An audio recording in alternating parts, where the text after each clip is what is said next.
أنا وين حسبك وطني وحاضر حسبك وطني بهذا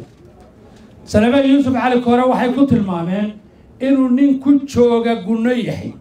وحي كيف كقلان تذكر قبل كا سناك صور تومر وأي كل شيء قال إن السومالي لأن لماذا كل هي قف حل هي أما قلنا قات حتى تاريخ الذي يقول الله بطول كلمة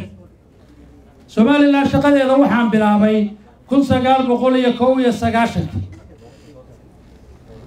عندي يقول الرئيسي أنه الشقا وضب بلونه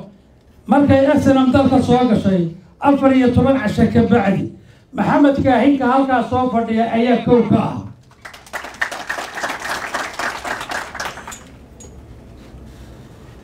وقتي ugu horeeyay ee nabadeynta ee og lagu qabto ayaan ka bilaabay Soomaaliland inaan u shaqeeyo bari oo dhan baan nabadgelyadeeda ka soo shaqeeyay waxaan kala shaqeeyay rag magacyo iyo maasal ku lahaa dadka af Soomaaliga ku hadla iyo Somaliland waxaan soo dhaqaajiyay tali ciidanka maalintii booliiska la asaasayay askarigii ugu horeeyay bari aniga ka keenay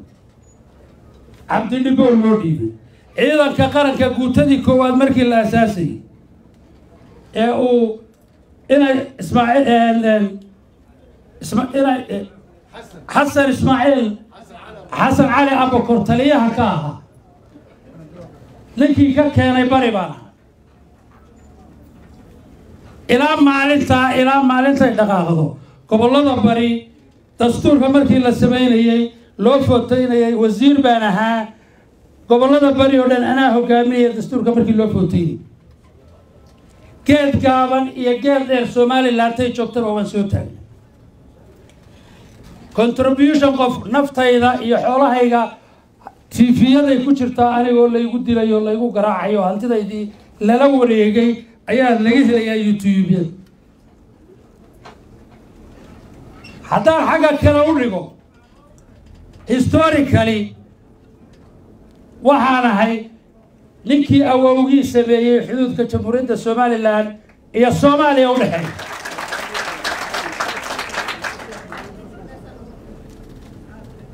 xilalka aan soo qabtay qof bini'aadan oo Somaliland jooga dadka ugu badan ee soo qabto aan hadda tirin karin ayaan ka mid caafimaad gaajo بسارة وناك أنت بالسومالي لهم والله صومال دب يدافع والله سوده ما هو حنا عندك السومالي لا سبيعي تدخل كم لها مستنين قلنا كل شوقة أيام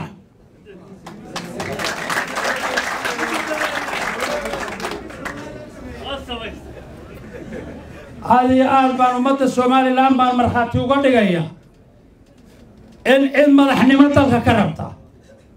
oo inay ilaa heer madaxweyne dalka hogaamisanrabta inay muwaadin nooca u soo shaqeeyay oo dib iyo dheefba ilaa 1991 oo aan garanayo wajiyada ay lahayd iyo dhibaha ay soo martay iyo sida ay isu kala bedeshay iyo wixii horumar iyo wax taagnaaba in intuu nin soo taago yiraahdo macnaheedu Saleebaan wuxuu ku joogaa gunno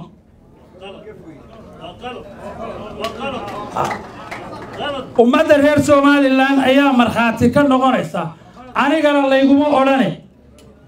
waxaa lagu yiri dadka deegaanka inta la egdigay ayaa lagu yiri ummadii lagu yirina waa maqlaysaa cida tirina iyada de taqaana sababta waxaan se sheegayaa hal qodobka uu leeyahay wuxuu yaqaanaa malaha xisbiga wadani cida aan ku artirsan